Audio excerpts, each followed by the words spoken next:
Hello, everyone. Episode 23. Thank you for being here. Hope you're well. Things are always amazing on my end. Um, Terrifyingly so.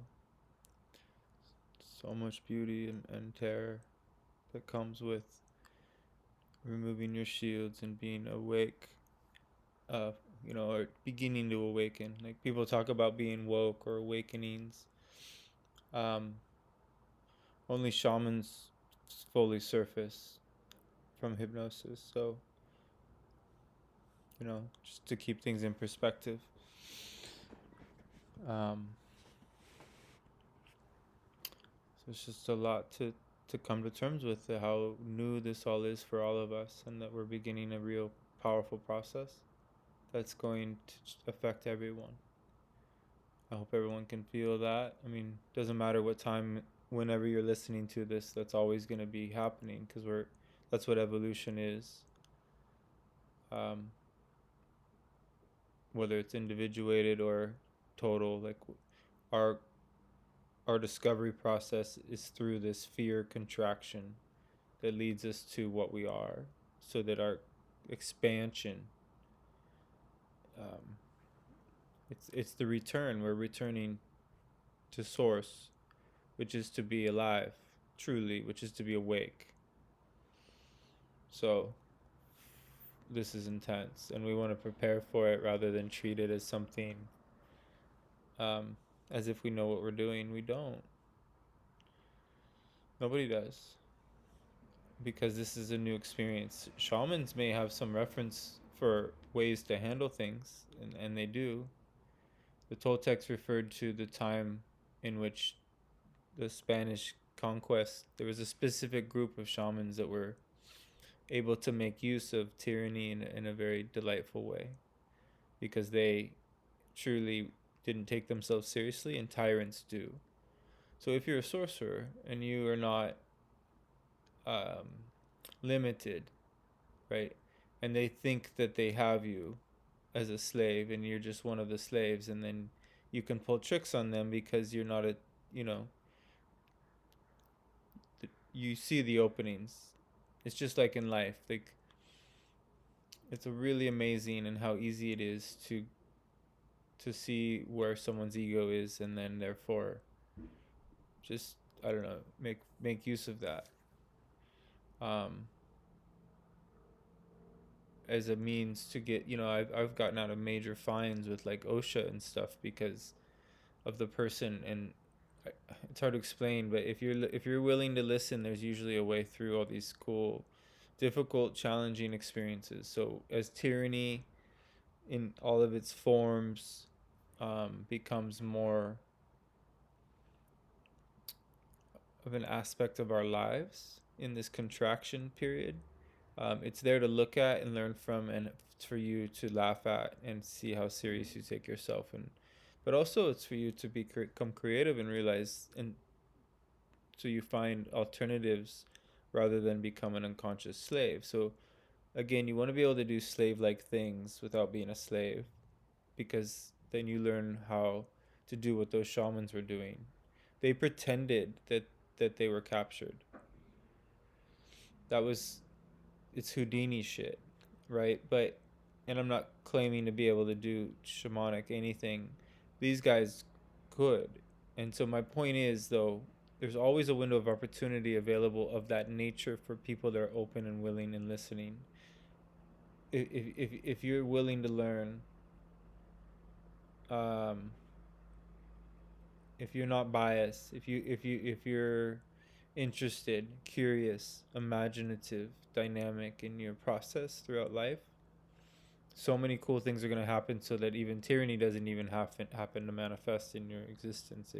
Things will just guide you out of it. If the cops are coming while you're, you know, cutting down your plants, and you're not, you're you'll know to put things away and lock the door, and you'll know that like the universe guides you through whatever's going on. So it kind of opens the door for being able to do a lot more than what might you normally, so once you understand that you're connected like that, you're in a more expansive way with life. and you're not as a fear based.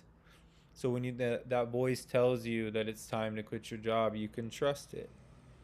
But often people want that voice, and so they try to create that voice, and then they quit their job and they get anxiety because they don't have enough purpose, and then they become spiritual and they try to figure out a way to launch themselves as being special. It just doesn't work that way. It's not, the magnetism doesn't work that way.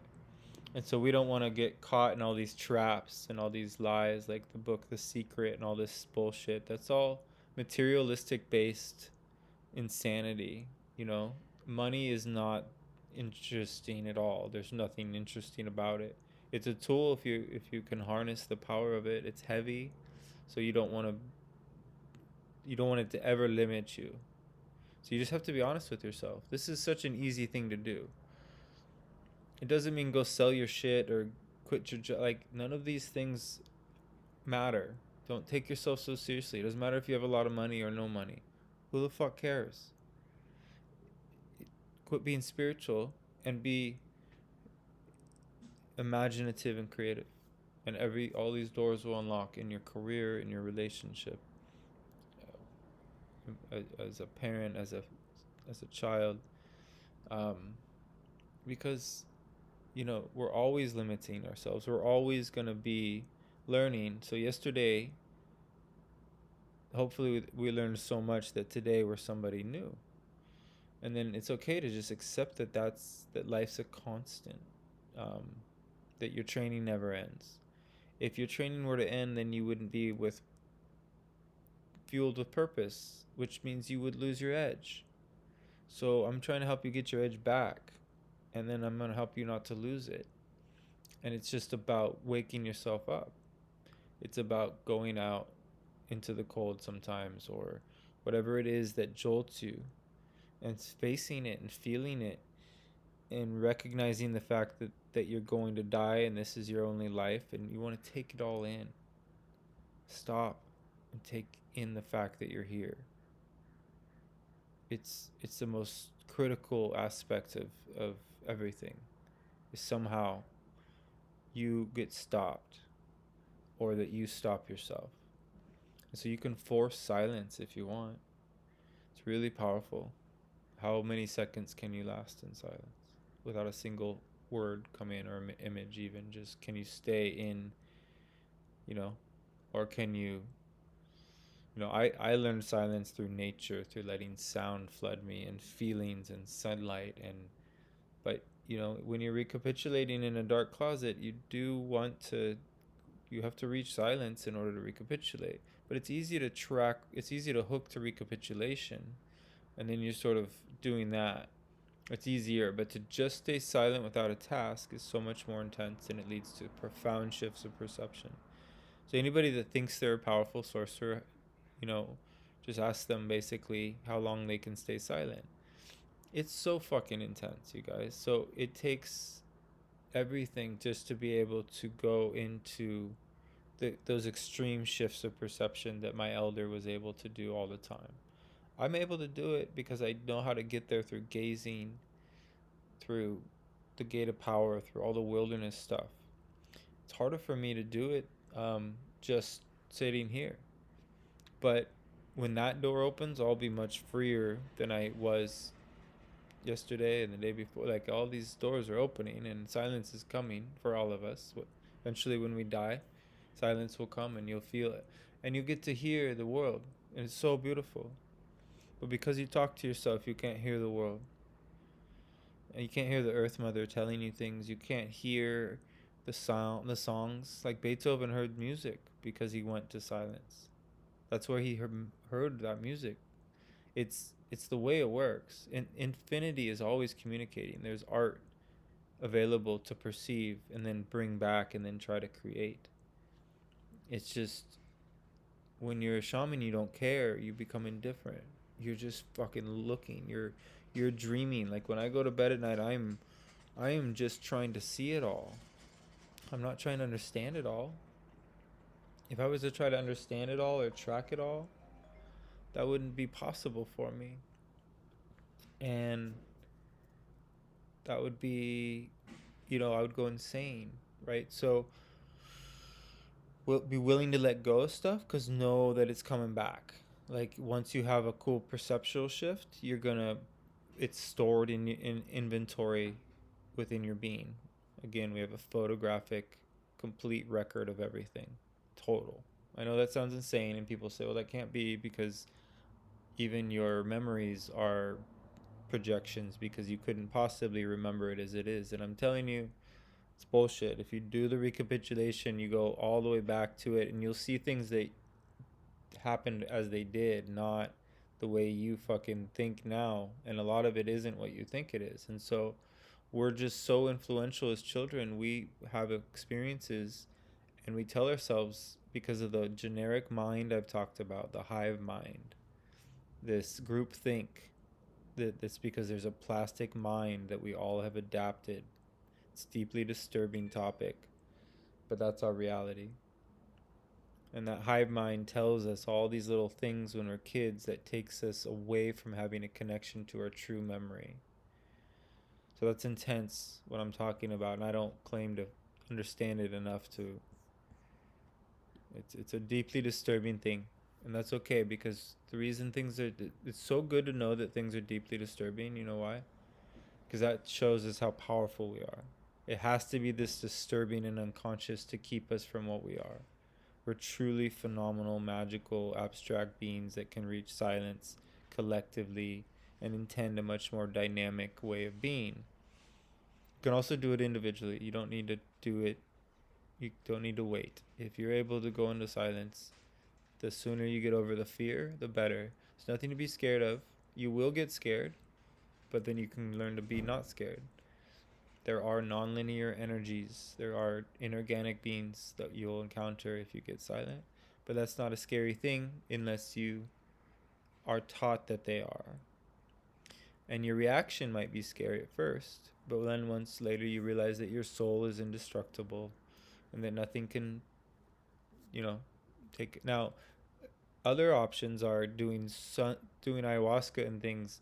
That is likely going to get you what's called an attachment or a possession, or you're going to get hooks and stuff.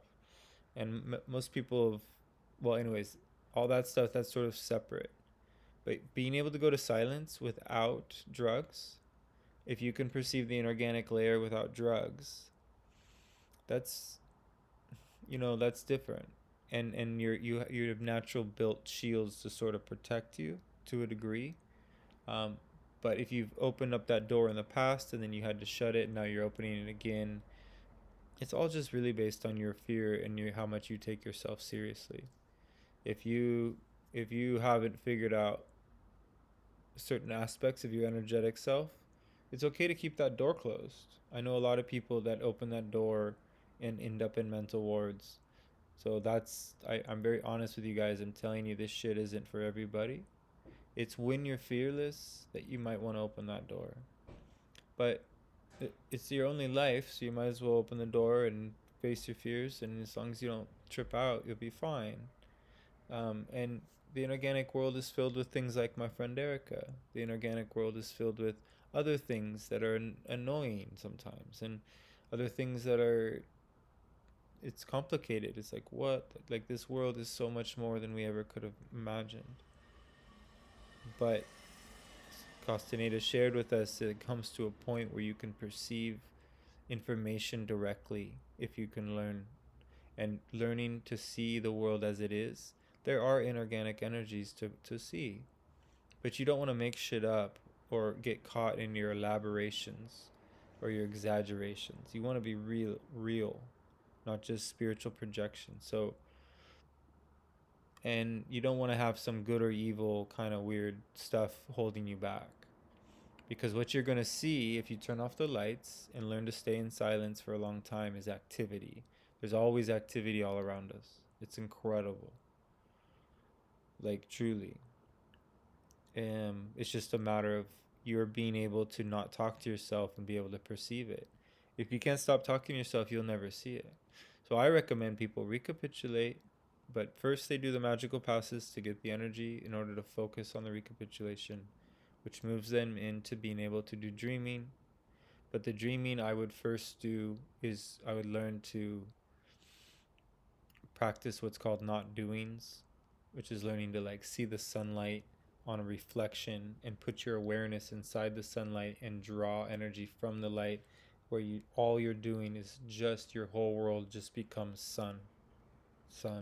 Like you're just, there's a way to only, that's a not doing. That's exiting the matrix and healing your being through total sunlight in whatever means. And it could be just a reflection off the rail of my balcony, and I can put my consciousness in it and spend time in there, serious amounts of time, until my being is restored, because I'm drawing directly from source, turning off all thoughts in order to focus on just one thing. So autistic people are going to be incredible at shamanism, and there are some, because they can do one thing at a time.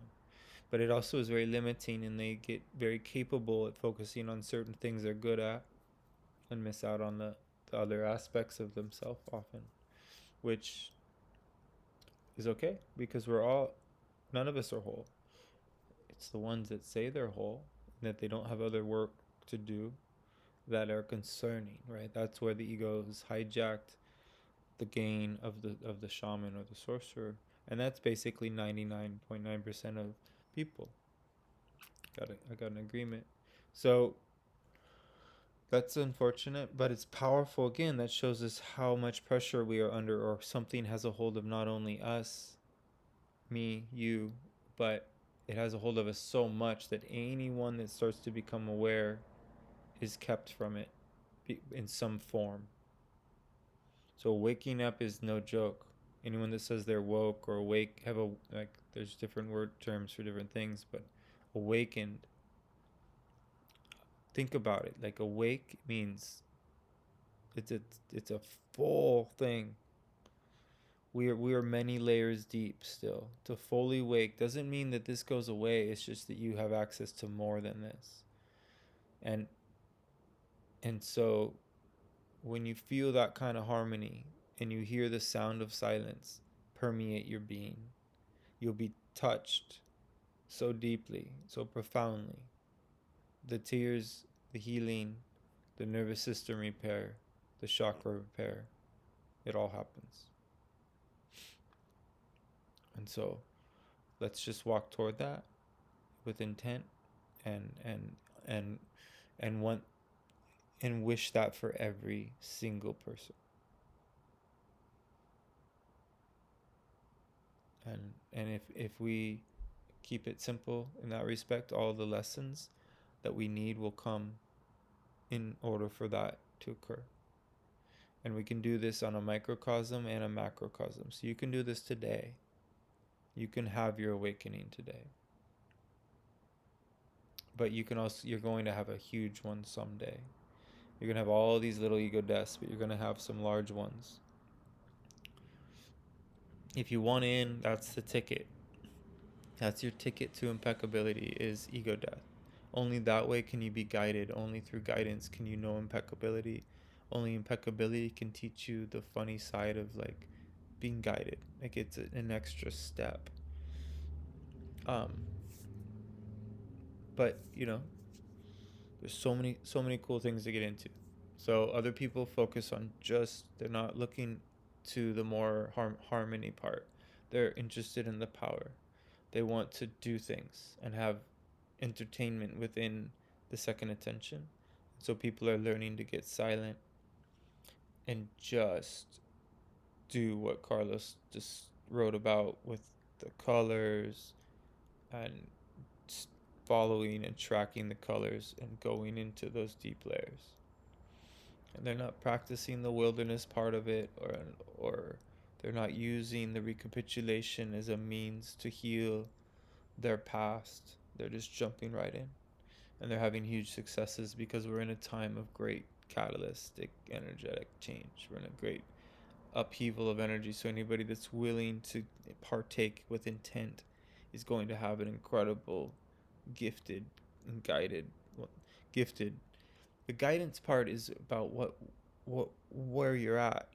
What do you got? What is your guidance system? Because there are multiple guidance systems. Like, there are beings on this planet that have chosen to hook up with a guidance system that's very powerful, that isn't for the earth, but it's anti-earth. And it's just part of a play. It's part of a storyline that we're all caught in. And if when you're really, really doing the Earth's mother's work, you're out in the world, you'll see ones that are doing the work of the other, and they will they're part of them like lunges at you or wants to like they hate you. Weirdest things will happen. That their energy lunges at you, and they don't even know that they work for this thing. Like the way the possession works on all of us, by the way, is yeah, it's pretty intense. And so um these are challenging times to be in because we're being called to wake up. And being called to wake up means coming to terms with that it's no joke to wake up. And so I don't in any means want to scare you. There's nothing to be afraid of. The sooner you come to realize how incredible you are, the more you'll understand why it's so difficult to wake up fully. But don't tell somebody that you've woke up. Or stop telling yourself that you've woke up. Like, wake yourself up for real. There are disciplines out there that will wake you up, and it's worth doing because then you won't feel anxiety and heaviness, and you won't be lying to yourself about how you feel. You'll be liberating and moving the energy, which is where it's at. And we're here to take care of the stagnant energy, to come to terms with it, to be conscious of it,